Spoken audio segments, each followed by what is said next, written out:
Hey, here we go. Welcome, welcome. It is just gone 12.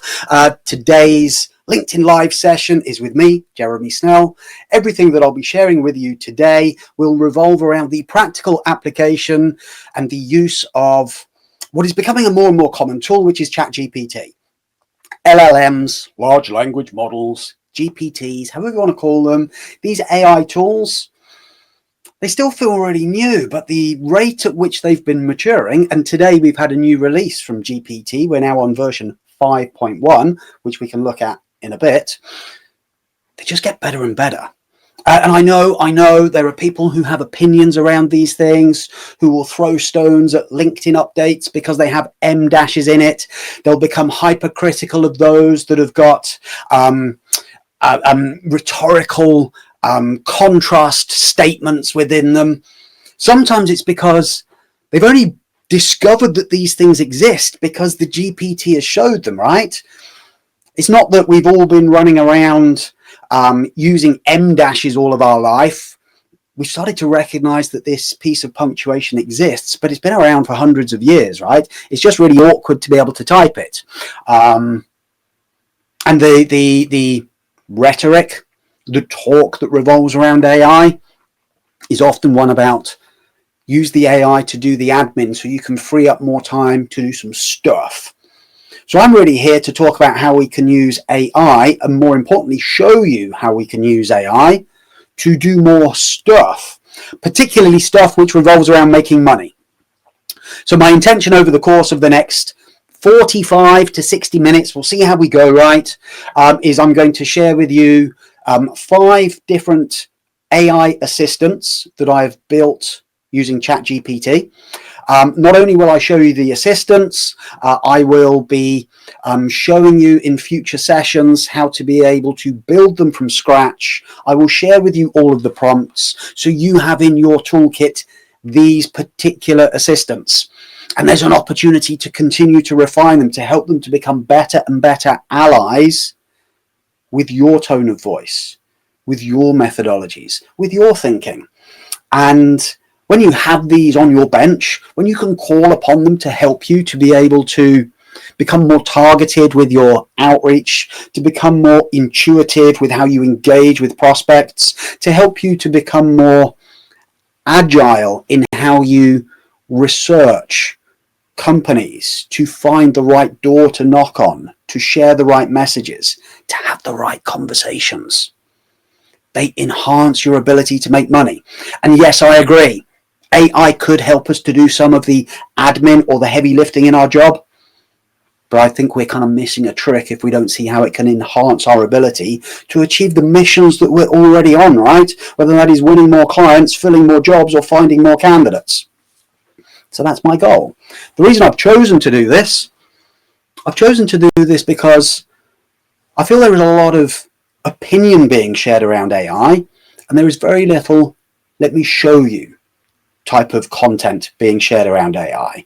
Sometimes perhaps it's hidden behind like paywalls, but I think in reality, the world's still trying to work out, is it any good? And if it is any good, how would we know? And the only way to find out if it is any good is to focus on getting good at being able to use it, to then be able to find the applications in the real world to start to do something with it.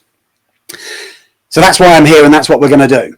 What would be really helpful for me, give me an idea as to where you feel you're at in terms of using AI, particularly LLMs. I'm here to show you how to get the most out of ChatGPT, but we could be talking Perplexity, we could be talking Claude, we could be talking Grok, but I'm here to actually show you on screen, hey, this is ChatGPT.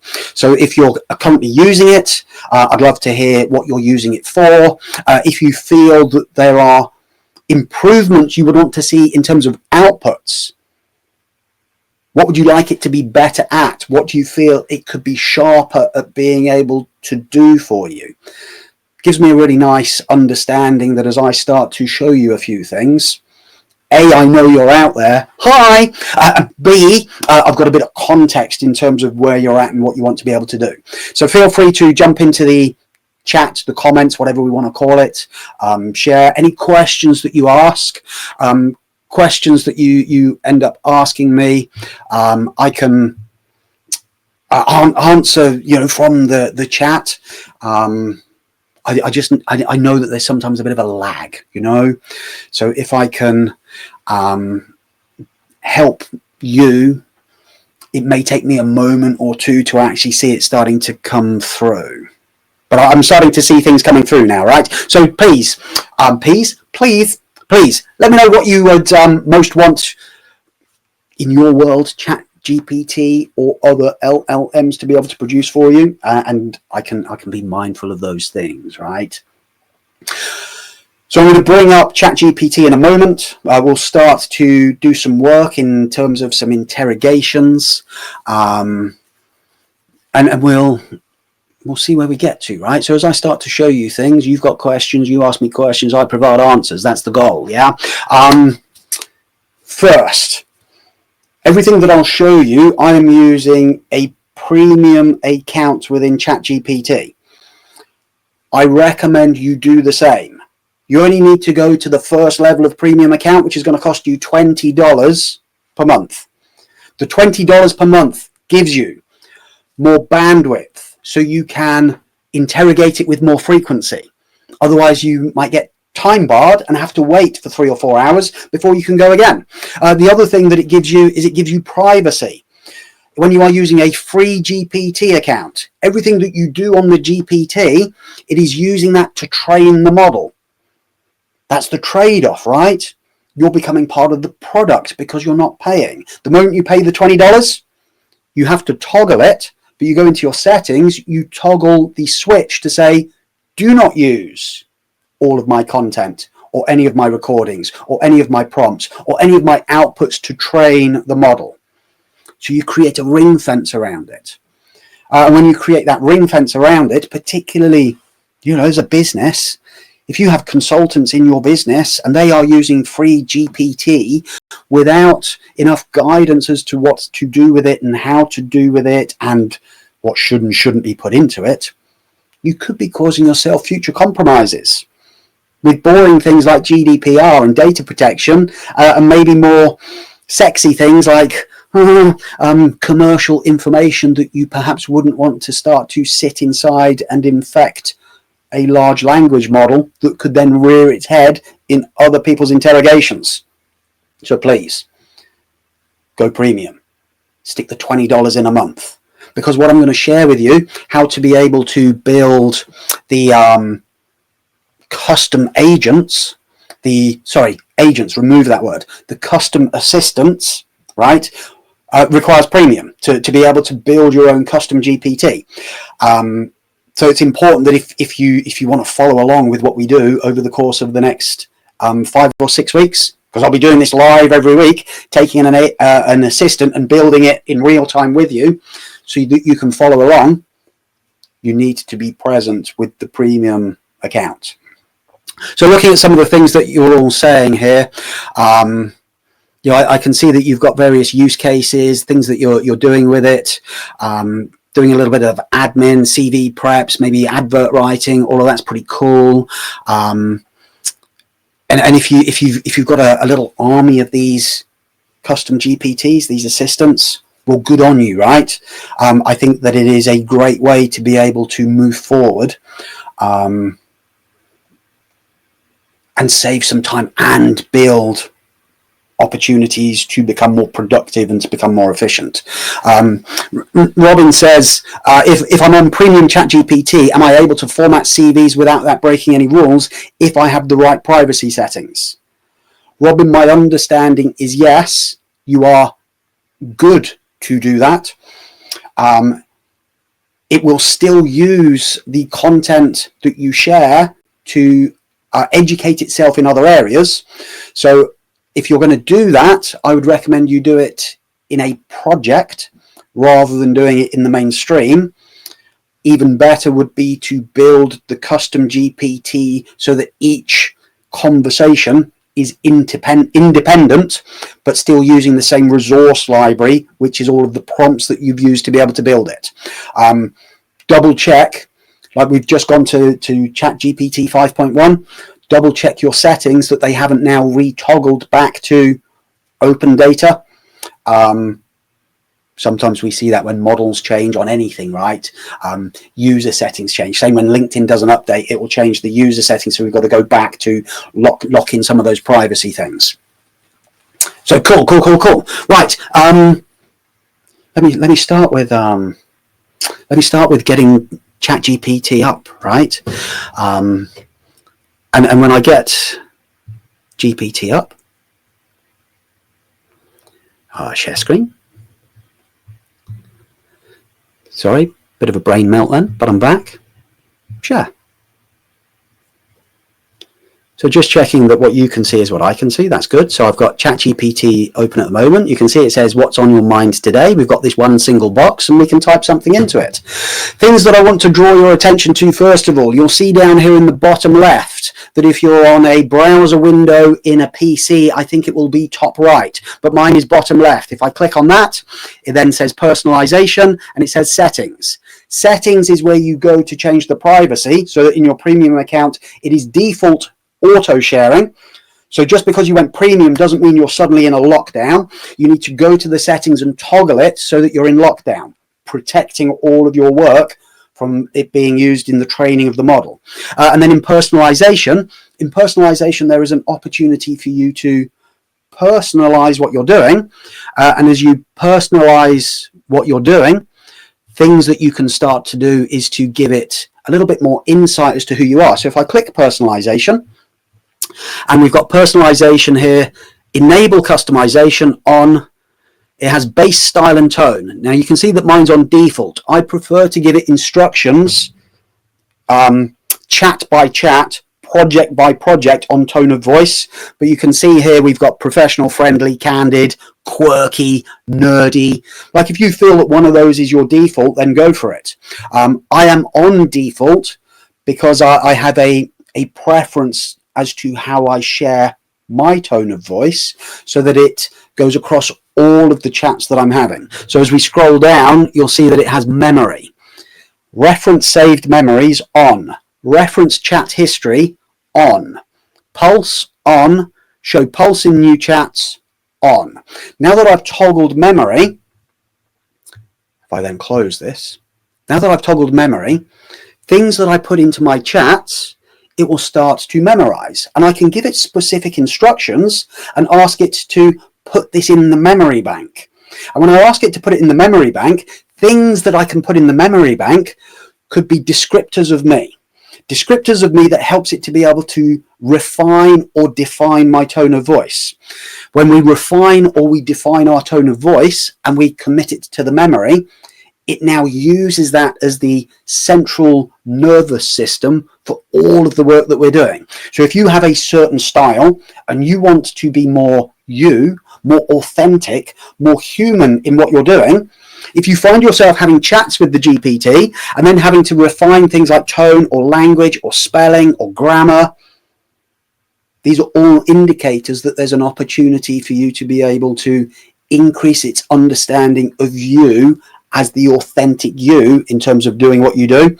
So when we share with it instructions to commit to memory, it starts to learn, it starts to grow, it starts to develop. If you decide, hey, ChatGPT, you need to know that I'm quite a funny guy, it will have its own definition of funny guy. And therefore, it may try to be funny, but not your version of funny. So if you want it to be funny or serious or professional or candid or sarcastic, whatever you want, share with it the demonstration of you being that thing in emails that you've written or LinkedIn posts that you've created. Start to show it, because ultimately when we work with the GPT, we are briefing it. Even when we create a prompt like write me a job advert, that is a request. It should be a briefing. So as we start to give it a better briefing, it has a better understanding. This starts to reduce the opportunities for us to moan in the future about it starts to reduce the opportunities in the future for us to moan about, oh God, it just sounds a bit robotic, or I wouldn't have used that kind of language. Does that make sense? Sophie, in answer to your question, if you've got a company license, can we define these things across a company? In terms of your question, if you're asking about a tone of voice, you can define a company's tone of voice. You can create like a rules-based system to say all users of the company, this is how we wish them to be able to present our brand. These are the words that we use to describe ourselves as a business. This is how we wish to project ourselves in terms of tone. Each individual can then have their own authentic voice that is part of the mini system that is theirs. Does that make sense?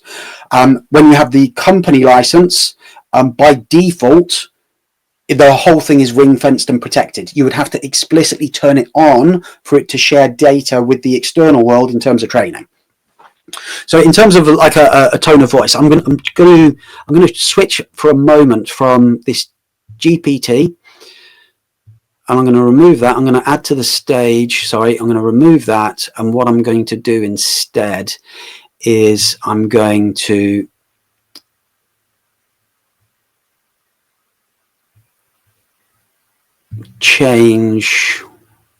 stop that screen share, and I'm going to add a different one, and I'm going to show you a Word document.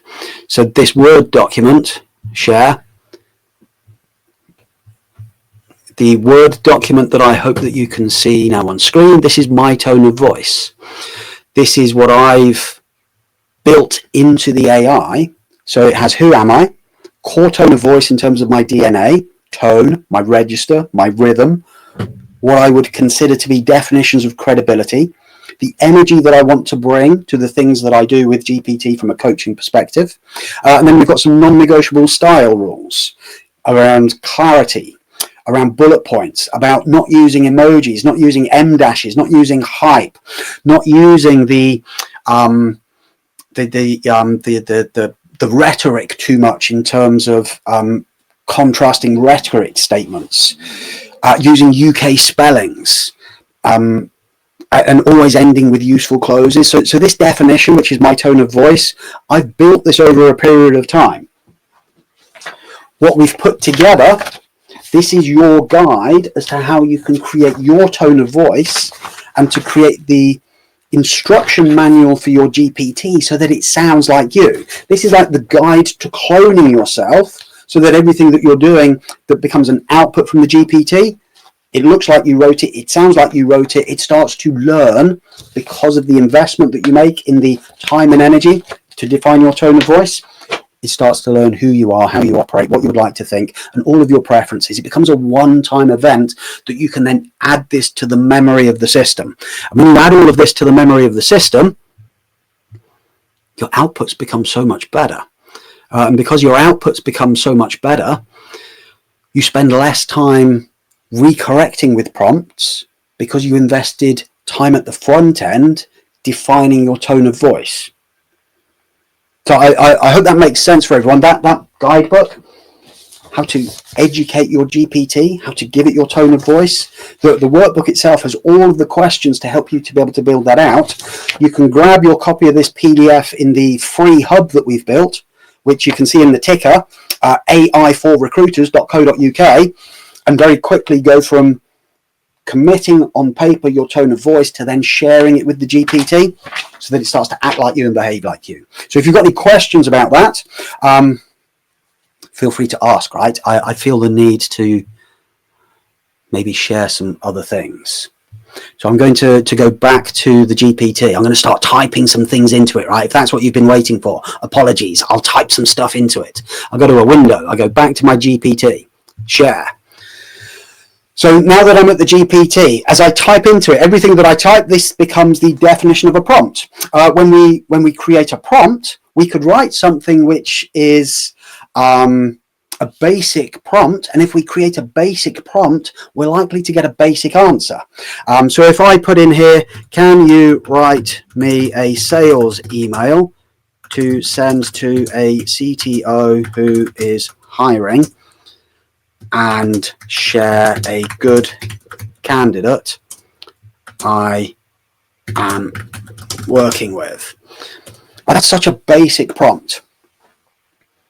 And because it's such a basic prompt, the unfortunate thing is, and this is where things can start to go pear-shaped, we haven't given it any education or any understanding. So it goes off into the wild, it gets random advice from the internet, and I'm sorry to say that sometimes the random advice that they're getting is created with best intentions, but it may not be the right thing.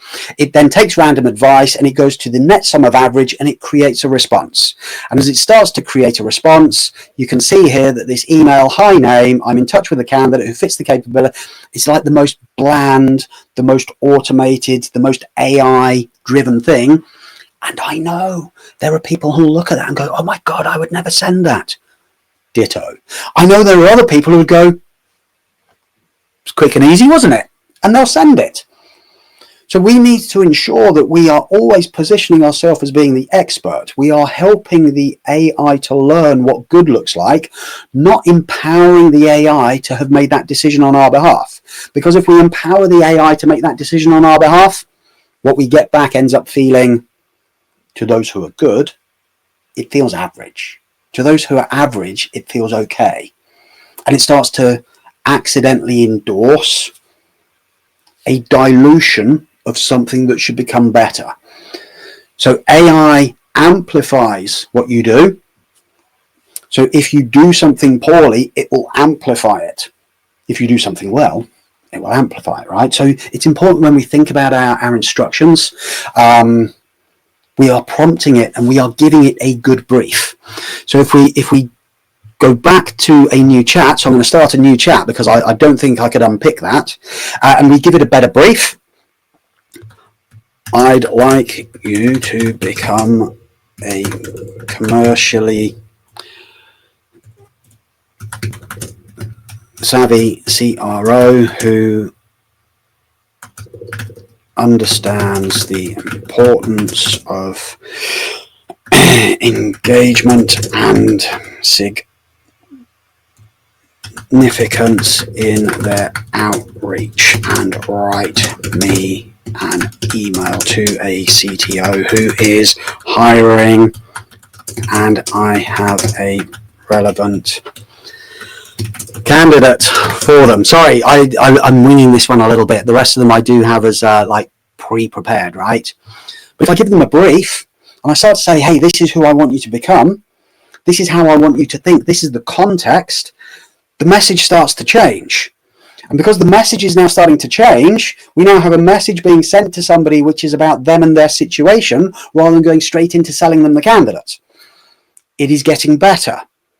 It's still not great, but it is gooder than the one before. And because it is better than the one before, it's because I invested more time in my prompt. And because I invested more time in my prompt, the front-end energy that I put into it is helping to improve the quality of the result that comes out of it.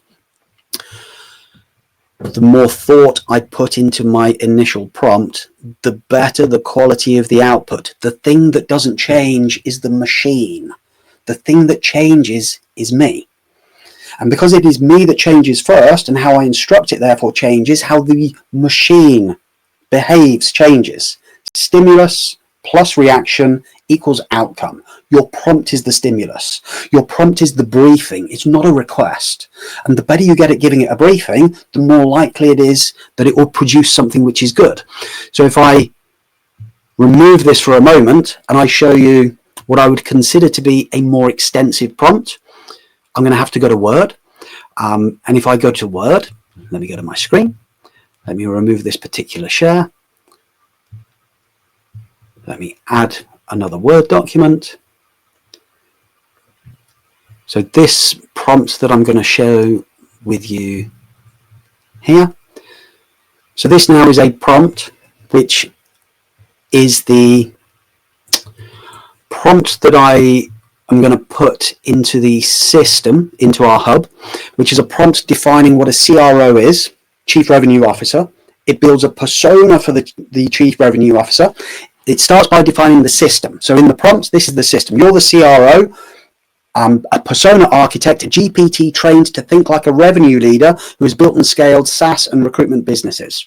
Your job is to guide the user in building commercially useful, insight-rich personas for decision makers. So we're going to build a persona, and then we are going to write a message to a persona. We have core operating principles that revolve around thinking about revenue, thinking about the context of the message, not just the category of the recipient. We're going to think about the ego and the emotion of the person that we're sending it to. We're going to think about the quality of our language, because our language creates leverage. We're going to create proof before we pitch.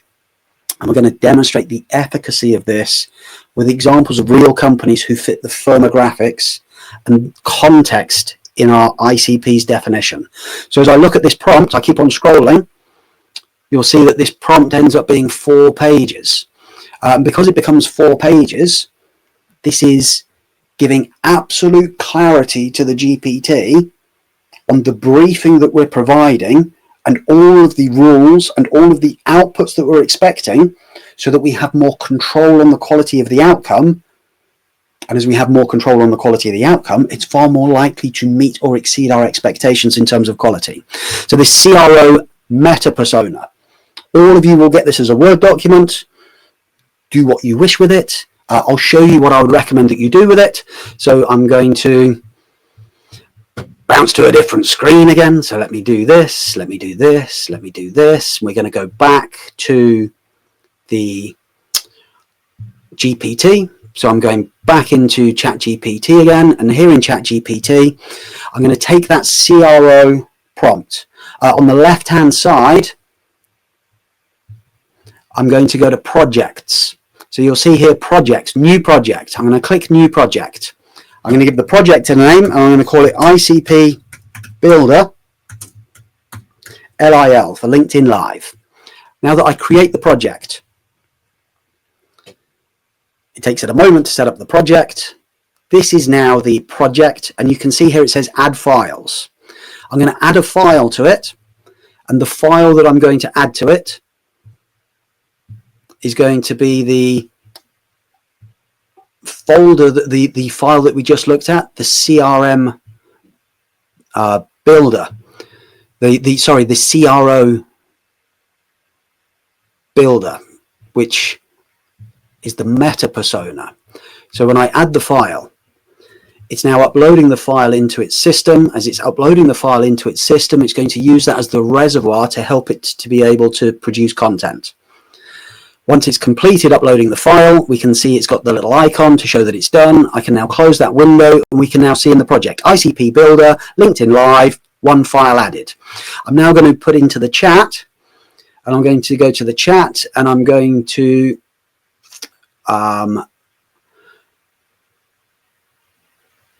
ask it to, let me find it,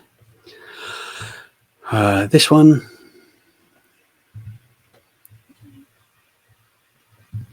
So I'm going to copy some text from a Word document. I'm not going to bounce to the Word document necessarily, but I'll share the Word document with you.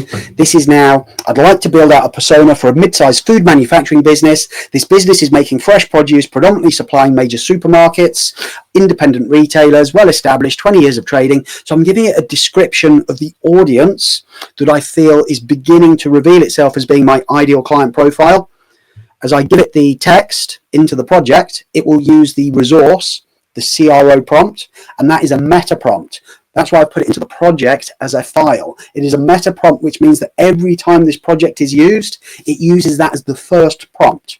And because that's now the first prompt, it looks at the subject files.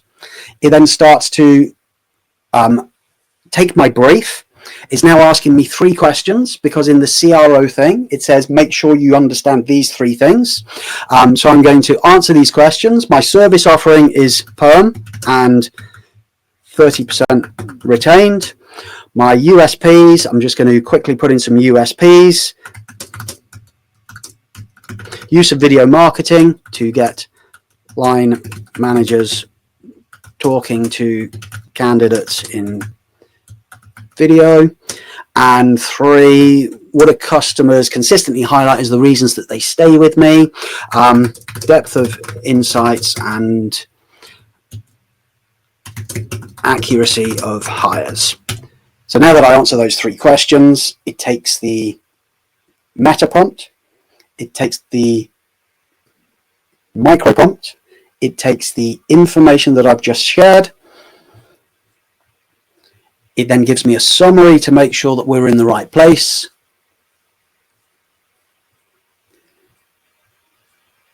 And now that it's giving me the summary, as long as I am happy with its summary of me and my business, it will now build out the ICP.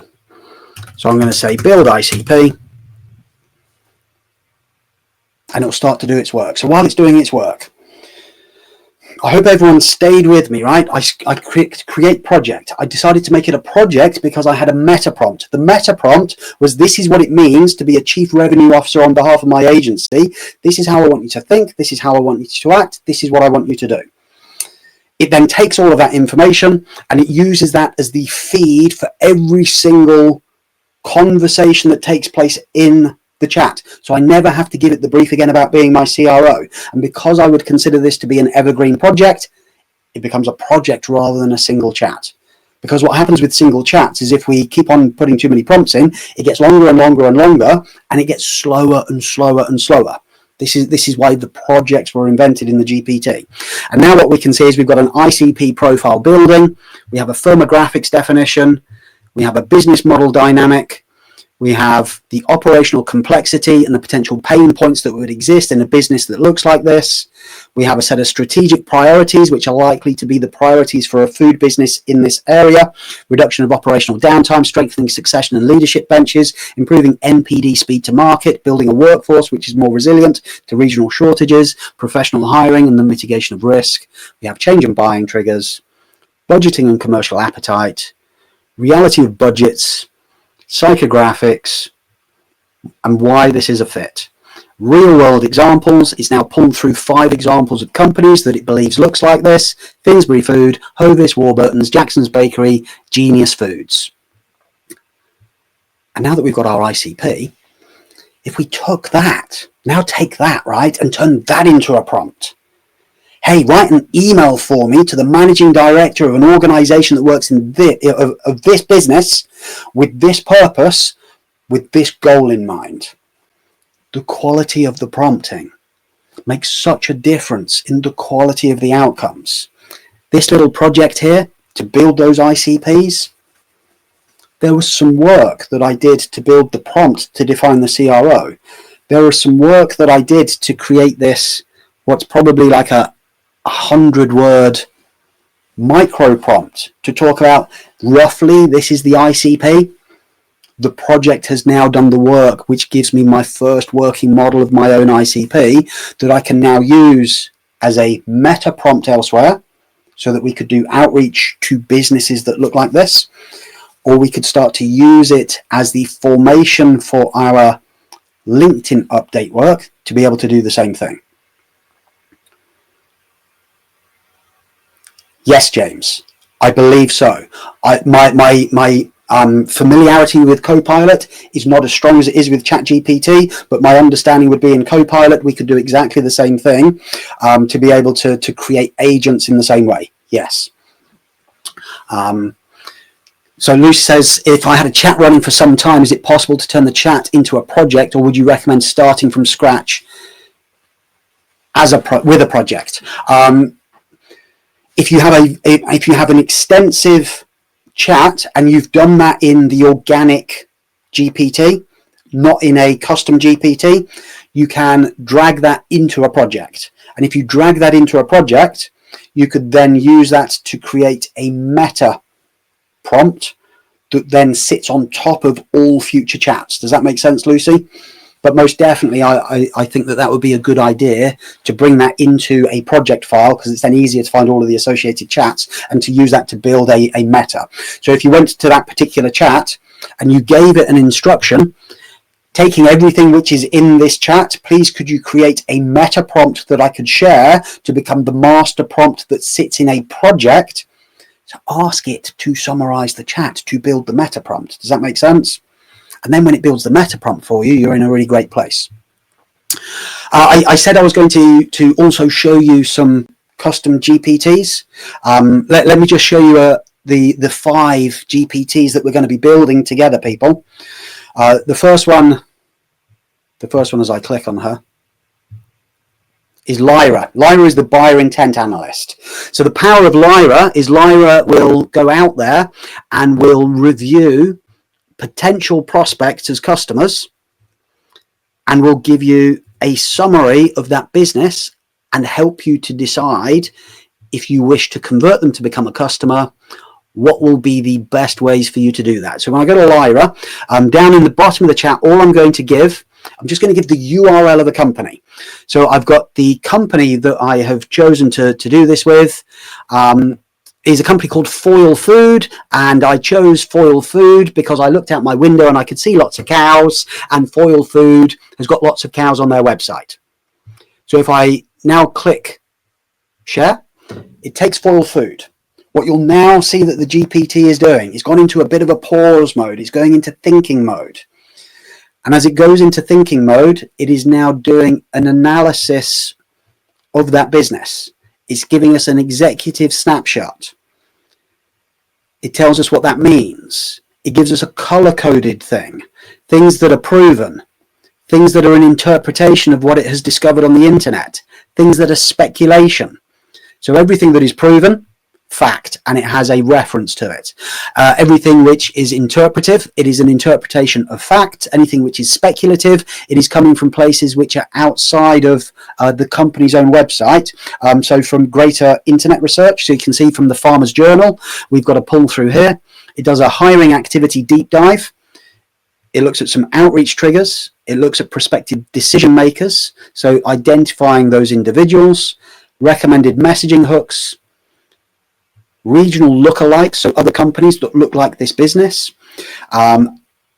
indicators for temporary recruitment, and then some industry framing. If I now go to the bottom and I ask it to produce me a battle card, it will now build a battle card for this business, which I can now use for the next 6 weeks to help to be able to target my outreach to this business and to ensure I'm having the right conversations with the right people in the right locations. So it's asking me a few questions. What kind of roles do I deal with? What geography do I want to focus on? So if I quickly put in here, engineering, Ireland, USP equals niche skill identification, and most of the time I use the phone, and I want it to breaking in cold. Right, so I have to quickly answer the battle card questions. Apologies, people. I've built this so that it asks good questions, so that it produces good quality output. You might want to put a bit more thought into your own answers. But now that we've done this, it'll give me a summary as to what it's going to build. And let's go with engineering as the focus.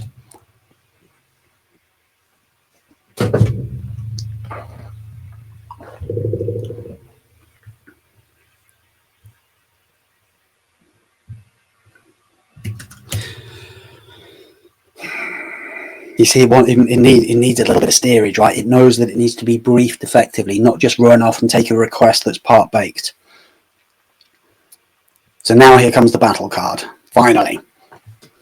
But reassuringly, right?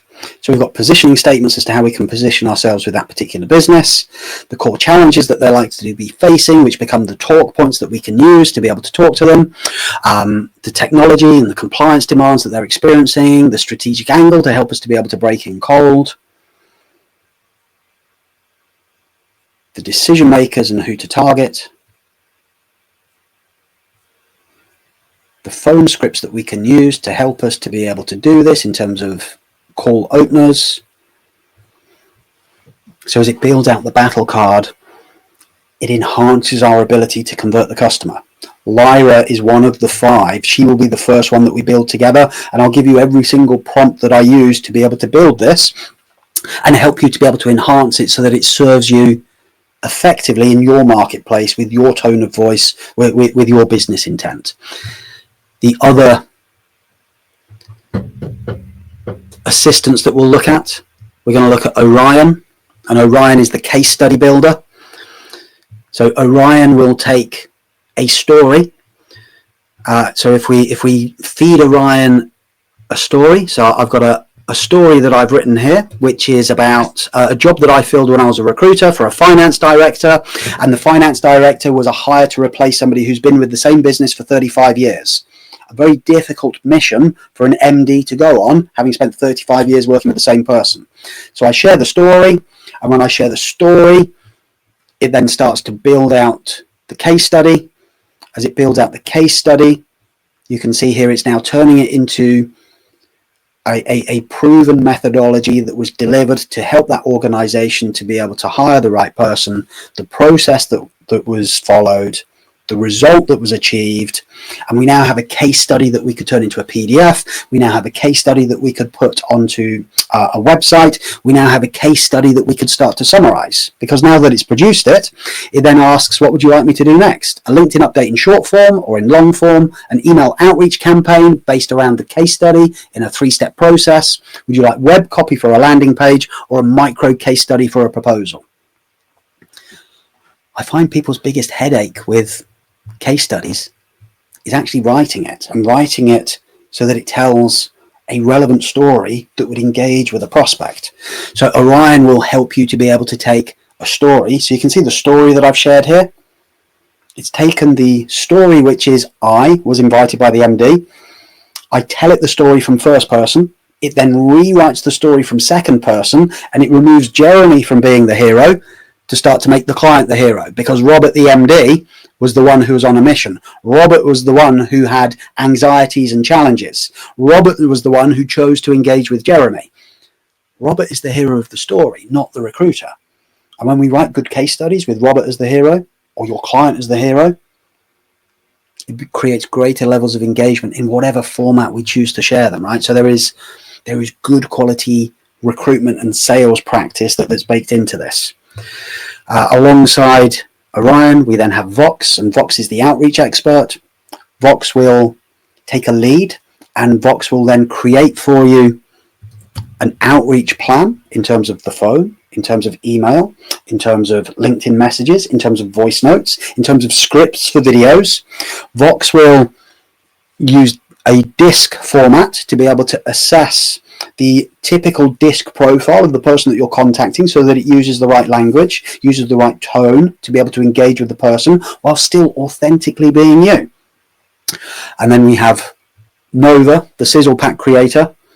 Nova will take your briefing notes from a client meeting and will create the landing page, create the job advert, will create the outreach text, will create the briefing pack that you share with candidates to help to be able to separate you from others, and will produce a sizzle pack that will help you to be able to win more committed business, and ultimately create a smoother process for you to go from instruction through to engagement with candidates at a much faster speed. And then lastly, we'll look at Myra, and we'll build Myra as your desk coach. Myra will help you to be able to navigate some of those challenges and help you to be able to level up, because Myra is going to ask you the right questions to help you to be able to find the right answers to the challenges that you're facing. So my promise to you is every one of those, we will invest a single session to build, to answer any questions that you have, to make sure that it is relevant and reasonable for your market. And I will share every single prompt that I use to help us to be able to do that. So I'm thinking that there's going to be some value in it. If you have any questions about any of the things that I've been talking about, feel free to ask. If you want me to go back to any of the things that I've shown so far, feel free to ask. Big takeaways that I feel will really help as we move forward with this.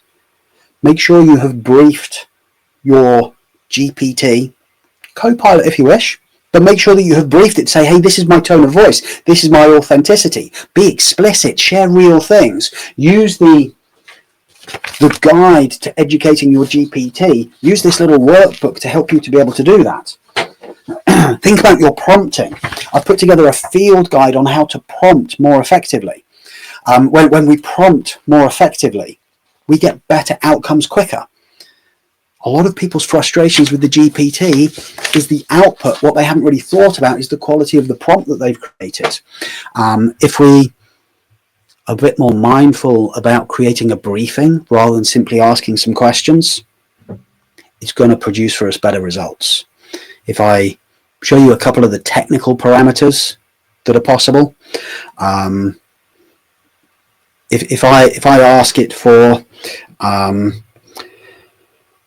so it already knows my tone of voice, it knows my business. So because all of that is there, I can now talk to it and say, based upon what you know about me and my business, if I were to create a podcast, what should I call it? Give me 10 options. And now what I'm going to type is I'm going to type best, not F, best underscore of equals 1000. So when I say best of equals 1000, I want it to have 1,000 goes before it shows me the 10. If I ask it to have 1,000 goes before it shows me the 10, it should start to influence the decisions that it makes in terms of quality. So as I now share that, you'll see that it starts to think for longer. And as it starts to think for longer, it's gone through 1,000 versions to then be able to arrive at these 10. It then says, if you want, I can refine this list into more aggressive, more coaching. But rather than asking it to use the adjectives, what I'm now going to ask it to do is, can we increase the temperature of these to, and what do I want to put the temperature at? I want to go for a temperature of 0.9. So as we go to 0.9 in terms of temperature, temperature goes from 0 to 1. And you can see it's now saying hotter and braver and more distinctive. So as we increase temperature, we get spicier. If I decrease the temperature,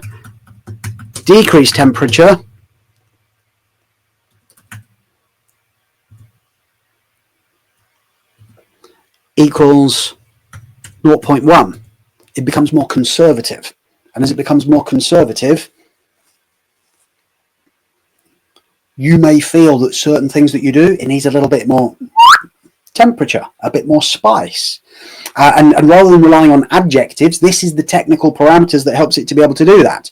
So now that we've dropped the temperature, I think they've got a bit boring, do you know? So I'm going to go now, let's try temperature equals 0.6 and diversity underscore penalty equals, and diversity penalty, what do I want to go with on my diversity penalty? Let's go with 1.9.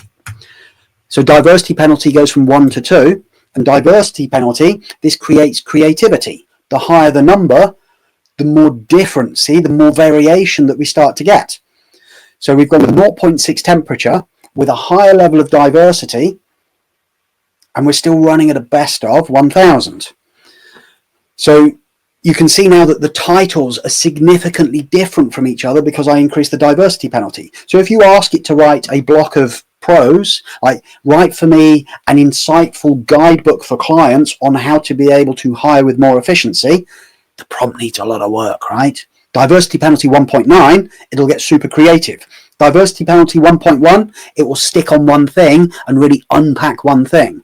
Increased temperature, increased diversity penalty, we're now increasing creativity and we're increasing the mood, right? We're lifting it to become more and more energized.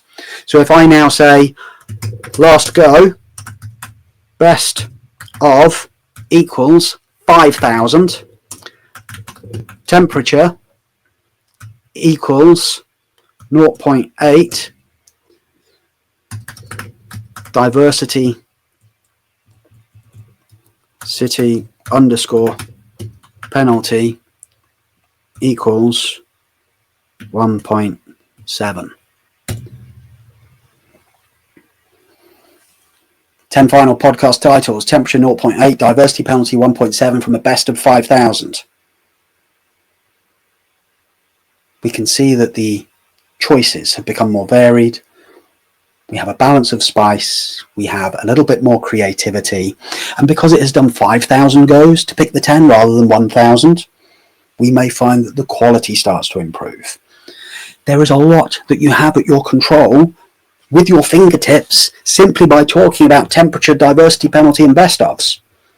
And it is kind of baked into it now that we're on ChatGPT 5 and above.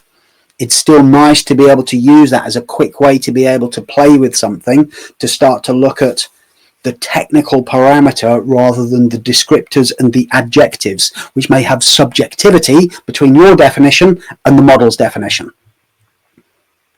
Make sense, everyone? So Jonathan says, so much noise about different LLM options out there. You're using ChatGPT, so would you recommend that over others? I've tried all of them, Jonathan. I use this because I understand it the best. And I appreciate that maybe Claude could have certain things in terms of flavor or dynamics that makes it a choice for others.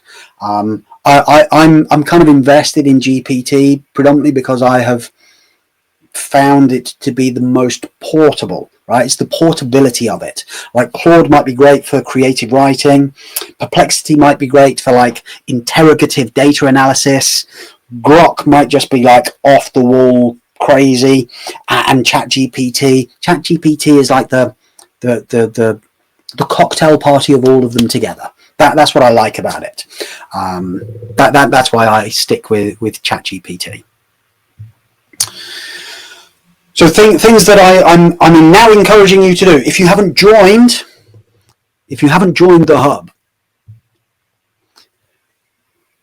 tickering along the bottom, www.ai4recruiters.co.uk. In there you will see a grab of this PDF, help you to be able to get better at prompting. Everything that I've gone through here is in here, plus more. How to educate your GPT. This is how to be able to put in your persona, how to be able to get your tone of voice, your authenticity in there. And you'll also find the meta prompt, right? Meta prompt above. So this goes into the project. When you load it as a file, it then means every chat that takes place in there is using that as the meta prompt. So we don't have to keep on telling it, all right, you're a CRO, and like if we want to write good quality adverts and we keep on typing. You are a seasoned recruitment professional who understands the failings of most job adverts because they start by describing the client. You know, and you tell it, this is who you are, this is what you believe, this is how you operate, this is what good looks like. So if we give it a meta description to say, this is the mindset of being a good advert writer, this is the meta prompt. And then alongside it, we have meta content.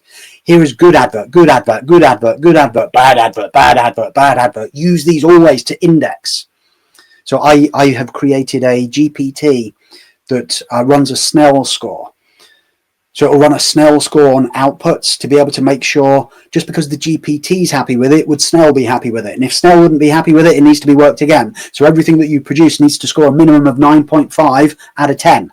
And it knows how to be able to do the scoring.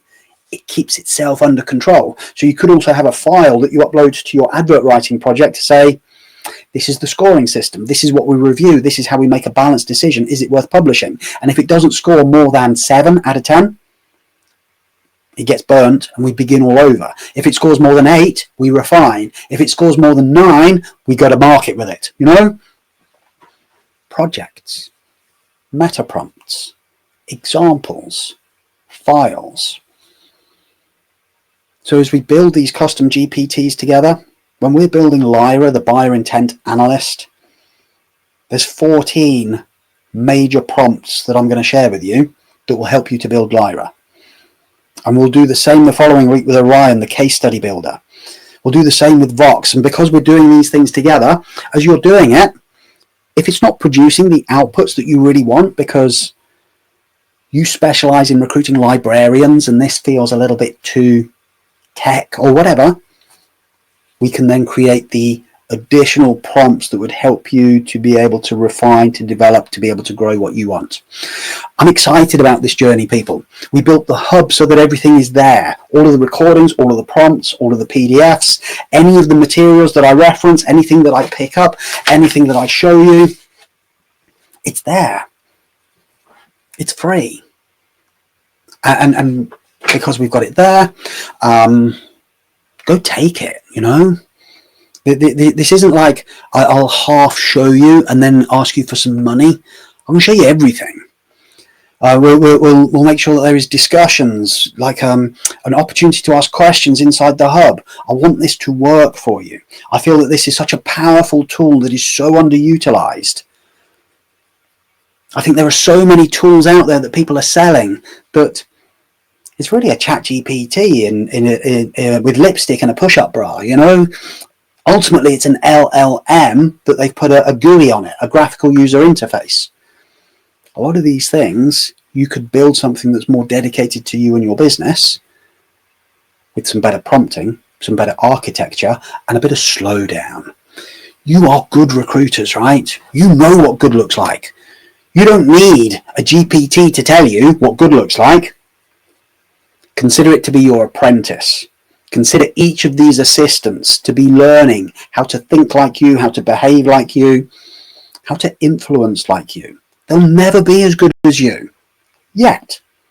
Time will tell. But certainly they should be enhancing your capabilities and making your life easier, right? There's far more to this than simply, oh, AI will do the heavy lifting and the admin. AI could become the sharp point of the spear, you know? Hey, Karen, silly question perhaps. Well, no such thing, right? Struggling with the difference between a custom GPT and a project. It seems you can save files and core prompts to both. Yes, you can. The difference in a project, all of the chats will interrelate with each other. So if I create a project which is, let's go out there and build adverts, it will learn based upon my feedback in chat 1 that when I start chat 2, which might be a new advert, it will learn from the previous lessons. In a custom GPT, the chats are separated from each other.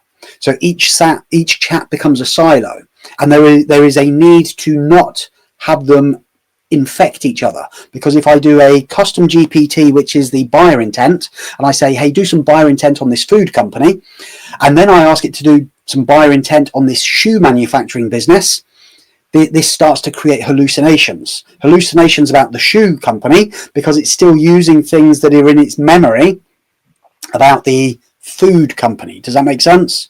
So the custom GPT, we want separation of chat. If we want chats to actually influence each other, ooh, that was nice, wasn't it? If we want chats to influence each other, we use a project.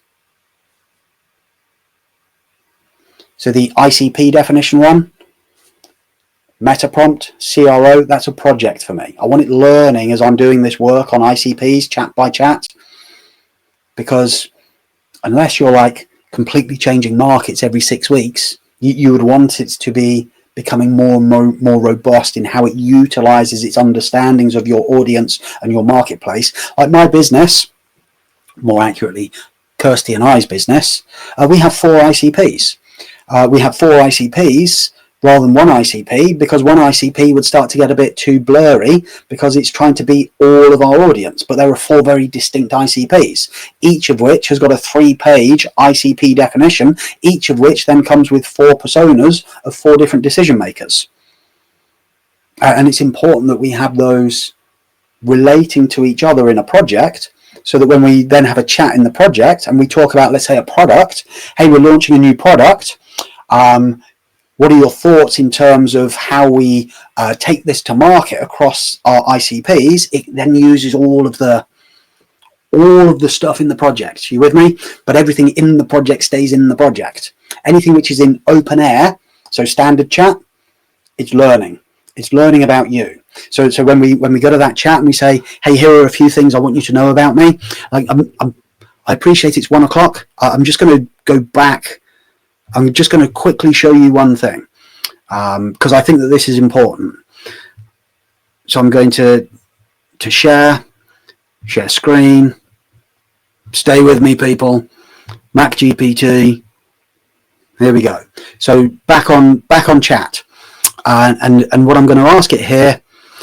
Hey, give me your understanding of who I am and how I engage, talk, and think. So I'm now asking it a very open question about me, but because I've got memory on, it'll now talk about who I am. Performance-obsessed L&D strategist, a commercial CRO-minded operator, story-driven communicator. Intersection of performance psychology, sales enablement, learning design, agency leadership, and brand and content strategy. How you think. And this is doing it from its memory. This is its memory of all of my chats. There are times when I ask it to codify something. Hey, commit this to memory. So as I ask it to commit it to memory, it continues to build its awareness of what it means to be me. So it has to spend less time being the GPT, either in assumption mode or in research mode, trying to find information that it thinks is best fits to the prompt, because the prompt felt like a request or a question rather than a true briefing. So we've got this is its model of me, and if I look at this and think, well, this may not be exactly me, I can then say to it, hey, look, you've got the wrong take there. Which I think is super powerful. Yeah, everything written must align to pipelines, job gradings, trust weapons, behavioral standards, the Snell score, and the voice operating manual. Like, it's got all of this baked into its system. You can codify that really quickly. That's the how to educate your GPT, because it's learning as it goes. If you turned on memory, you'll be able to feed it so much quicker if you use that particular document. So look, a few things that I want to say to you people. I appreciate you attending. I realise that there are other things that you could have been doing today. I'm sincerely hopeful that you feel that what we have done has been a good introduction and an opener to what we're going to continue to do. If you have questions about what's been covered, I point you to aiforrecruiters.co.uk. Because if you have a question and you share it there are other people who probably have the same question. Let's make sure that there is a hive mind to this learning process. If you would like to drop me a message on LinkedIn because you want to give me a little bit of feedback, I'll be delighted to see it. But that's me done, right? I've enjoyed it. I decided to do this 2 weeks ago because I was getting a little bit grumpy with everyone talking about AI and not enough showing of AI. So I thought the only cure to being grumpy about that is to do my own version and try and fix it. So I hope that I haven't passed down the chain a feeling of grumpiness that we didn't get to where you wanted to be. Does that make sense? So feedback, breakfast of champions and all that. Love to hear your thoughts. So this is me saying thank you. I appreciate you being here. I appreciate your questions. I appreciate your support. I appreciate your involvement. I hope as we go through this, you continue to follow along and to do the work behind what we're doing, because that's where the real learning is going to take place. Alrighty. Thank you very much indeed. Good to see you all, people. Have a wonderful rest of your day.